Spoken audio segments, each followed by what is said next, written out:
প্রধানমন্ত্রী শেখ হাসিনার সম্ভাব্য চীন সফরে বেশ কিছু যুগান্তকারী বাণিজ্য চুক্তি হবে বলে জানিয়েছেন পররাষ্ট্রমন্ত্রী ডক্টর হাসান মাহমুদ।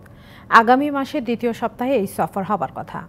সফরে বাণিজ্যের পাশাপাশি বিনিয়োগ এবং ব্রিক্সে বাংলাদেশের অন্তর্ভুক্তির বিষয়টি গুরুত্ব পাবে। চীনা কমিউনিস্ট পার্টির আন্তর্জাতিক বিভাগের নেতার সাথে বৈঠক শেষে তিনি একথা জানান। এ সময় দুই নেতা বলেন, চীনা কমিউনিস্ট পার্টি এবং আওয়ামী লীগ একই দর্শনে বিশ্বাসী। প্রধানমন্ত্রীর ভারত সফরের মাঝেই 4 দিনের সফরে ঢাকায় চীনের কমিউনিস্ট পার্টির আন্তর্জাতিক বিভাগের নেতা সোমবার দেখা করেন পররাষ্ট্রমন্ত্রী ডক্টর হাসান মাহমুদের সাথে।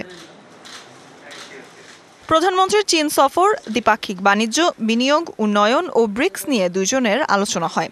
পরে পররাষ্ট্রমন্ত্রী জানান, প্রধানমন্ত্রীর চীন সফরে দুই দেশের মধ্যে কয়েকটি মাইল ফলক চুক্তি ও সমঝোতা স্মারক সই হবার সম্ভাবনা আছে। 8 থেকে 11 তারিখের মধ্যে হওয়ার সম্ভাবনা বেশি। ব্রিক্সে যাতে বাংলাদেশের অন্তর্ভুক্তি হয়, সেটি মেম্বার কান্ট্রি আর partner country, whatever the decision BRICS takes, সেটা নিয়ে আলোচনা করেছি, তাদের সমর্থন সহায়তা কামনা করেছি। রোহিঙ্গা সংকট সমাধানের বিষয়েও আলোচনা হয়েছে সফররত চীনা কমিউনিস্ট পার্টির প্রতিনিধিদের সাথে।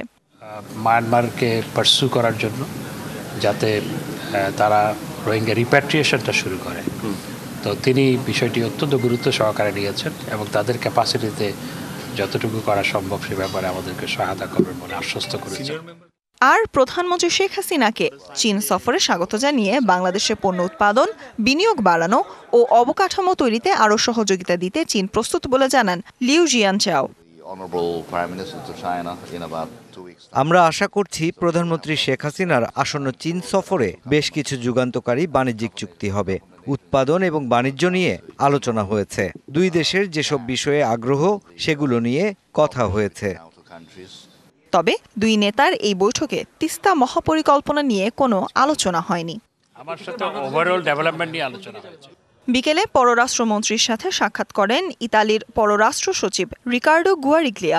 তাদের আলোচনায় অন্যান্য বিষয়ের পাশাপাশি প্রতিরক্ষা খাতে সহযোগিতা ও অভিবাসন ইস্যু গুরুত্ব পায়।